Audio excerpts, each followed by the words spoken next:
Oke, selamat malam semuanya. Semangat pagi selalu. Ya, kali ini saya akan mengangkat tema mengenai kenapa harus Linux. Ya, mengingat di zaman sekarang ini, menurut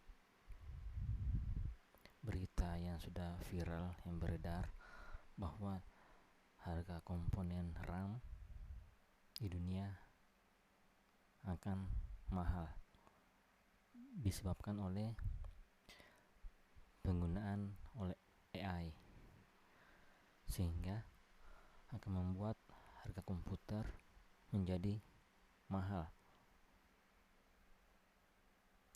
Oleh karena itu, untuk menyiasatinya, kita harus menggunakan Linux. Selain itu, sistem operasi yang paling banyak digunakan di dunia adalah Windows 10. Tetapi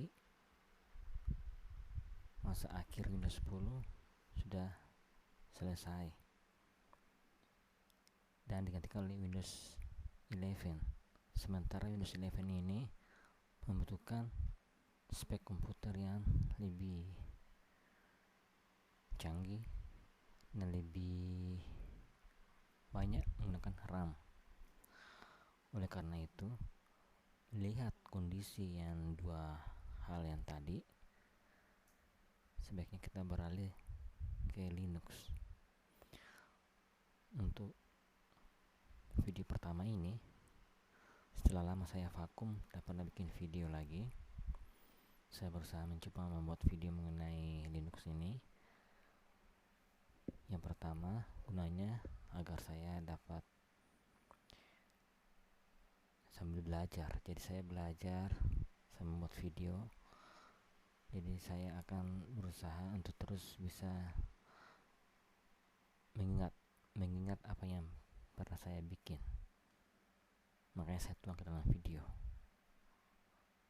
Gitu. Oke. Saya kembali lagi ya, kenapa harus Linux ya? Karena dia pertama, dia sistem operasi dia gratis dan sudah modern. Nah, sama seperti Linux yang waktu awal-awalnya ya. Dulu waktu saya kenal Linux pertama kali itu saya kenal pakai Knoppix. Dia masih dalam bentuk CD. Gitu. Lalu berkembang, saya kenal ada namanya PC Linux. Lalu ada lagi namanya Igos. Lalu ada Ubuntu, dan pernah pakai juga Linux Lite, dan terakhir ini saya pakai Linux Mint. Jujur ya, selama saya memakai Linux ini dari awal tahun 2010, saya banyak berpindah-pindah distro Linux karena saya lihat masing-masing distro punya kelebihan dan kekurangannya. Tetapi sekarang saya lihat distro yang paling mirip tampilannya seperti Windows dan ringan serta banyak dukungan dari komunitasnya, Linux Mint. Jadi saya jatuh di pilihan Linux Mint. Oke, kenapa harus Linux ya? Kenapa? Karena dia gratis dan open source. Yang kedua, dia aman dari virus, ringan dan cepat, dan digunakan sebagai server di seluruh dunia.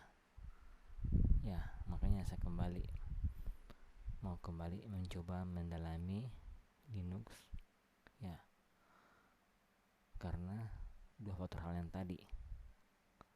Harga komponen komputer tambah mahal. Yang kedua, karena mahalnya harga komponen ini menyebabkan untuk beralih ke Windows 11 membutuhkan banyak budget, dan diperkirakan tahun 2026, tahun depan mungkin akan berkali-kali lipat mahal sekali. Jadi untuk kita mengantisipasinya, sebaiknya kita siap-siap beralih ke Linux. Lalu yang berikut, ya, gratis open source dia, tanpa biaya lisensi tidak ada, bebas digunakan, bisa dimodifikasi dan didukung komunitas global. Ya, itu dia kelebihannya Linux. Lalu dia aman dan stabil, jarang ada virus.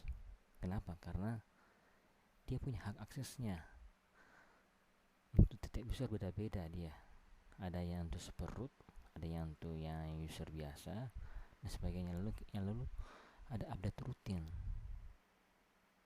Ya, ada namanya dia Linux LTS, long term service. Jadi dia bisa diupdate rutin dia secara gratis. Lalu kontrol akses yang kuat. Ini tadi saya bilang tadi dia ada punya ada aksesnya dia begitu. Masing-masing beda dia. Lalu cepat dan ringan. Ya, bahkan untuk PC lama ya. Jadi kita tidak perlu lagi upgrade untuk memakai misalnya kayak Windows 11 yang mahal. Itu kita tidak perlu upgrade lagi. Dia punya bootnya cepat, hemat RAM. Jadi kalau harga RAM nanti naik, kita tidak perlu lagi pikir-pikir lagi untuk membeli RAM karena Linux sudah cocok, menghemat RAM, performa stabil. Lalu cocok itu semua, baik dari pelajar hingga profesional untuk belajar IT, programming dan belajar server dan cloud. Jadi cocok untuk semua dia, aman begitu. Karena Linux sekarang ini dia betul-betul sangat user friendly. Aku sudah alami dari Linux yang masih zaman istilahnya kasaran zaman batu begitu yang sangat rumit sekali, sekarang lebih user friendly dia. Jadi kesimpulannya, pilih Linux adalah pilihan yang cerdas. Kenapa? Karena ada gratis, aman, cepat dan fleksibel. Oke, sekian untuk saya untuk video pertama saya ini. Semoga bermanfaat dan sampai jumpa lagi di video berikutnya. See you.